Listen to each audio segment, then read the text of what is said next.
అందరికీ నమస్కారం.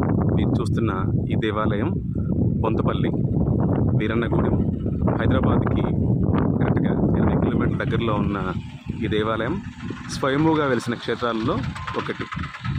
స్వామివారి గుడికి ఎదురుగా ఉన్న ఈ మహాశివుని విగ్రహం ఇక్కడ ప్రధాన ఆకర్షణ.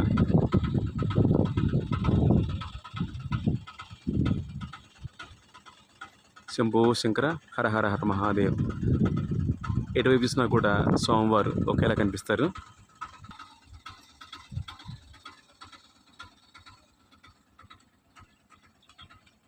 ఈ దేవాలయం హైదరాబాద్కి 20 కిలోమీటర్ల దూరంలో ఉంది. నర్సాపూర్కి 2 కిలోమీటర్ల దూరంలో ఉన్న ఈ గ్రామం బొంతపల్లి. బొంతపల్లి వీరభద్ర స్వామివారి దేవాలయం.